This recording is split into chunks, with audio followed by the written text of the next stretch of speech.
abonnez-vous à la chaîne avant de regarder. Nous faisons réfléchir nos spectateurs. À la fin de la vidéo, nous vous poserons la question principale.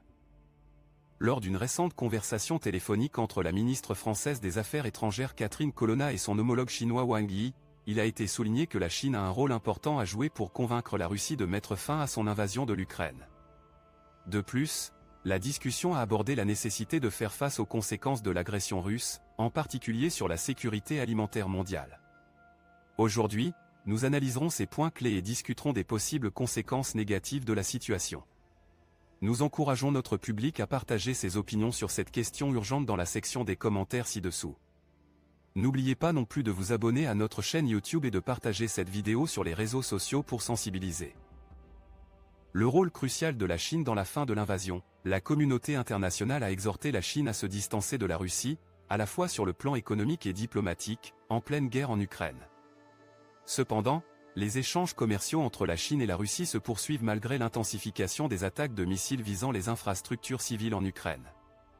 Catherine Colonna a souligné que l'influence de la Chine pourrait être déterminante pour convaincre la Russie de se conformer au droit international et de mettre fin à l'invasion. Nous aimerions connaître votre opinion sur l'impact potentiel de la Chine dans la résolution de ce conflit. Gérer la sécurité alimentaire mondiale, l'une des conséquences négatives de l'invasion est la perturbation potentielle de la sécurité alimentaire mondiale. En mettant fin unilatéralement à un accord international permettant l'exportation de céréales ukrainiennes, la Russie suscite des inquiétudes quant à une possible famine à l'échelle mondiale. Environ 65% des céréales exportées par l'Ukraine sont expédiées vers les pays en développement, ce qui constitue une préoccupation grave. Colonna a souligné la nécessité pour la Chine de lutter contre les conséquences de l'agression russe, en particulier en ce qui concerne la sécurité alimentaire mondiale. Qu'en pensez-vous? L'implication et la neutralité de la Chine, malgré sa relative neutralité dans le conflit, la Chine a participé aux négociations internationales et s'est dite disposée à participer à de futures discussions de paix.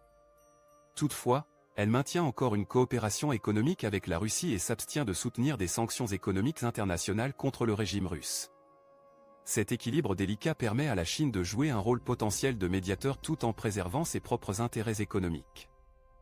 Pensez-vous que la participation de la Chine aux négociations de paix puisse contribuer à résoudre le conflit? Des liens économiques plus profonds. Lors de la conversation téléphonique, Colonna et Yi ont également discuté de la relance des échanges commerciaux bilatéraux entre la France et la Chine. Le ministre français de l'économie, lors de sa visite en Chine, a souligné l'importance d'une coopération multilatérale plus poussée, en particulier dans le secteur de l'industrie verte. Les deux pays étant engagés envers le multilatéralisme et la gouvernance économique mondiale, ils ont évoqué la possibilité de nouveaux investissements industriels majeurs en France. Comment percevez-vous la signification de ces liens économiques dans le contexte des relations internationales?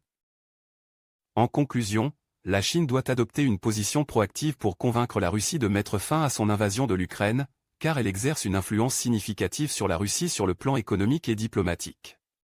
De plus, il est urgent de faire face aux conséquences de l'agression russe sur la sécurité alimentaire mondiale, ce qui nécessite une coopération internationale.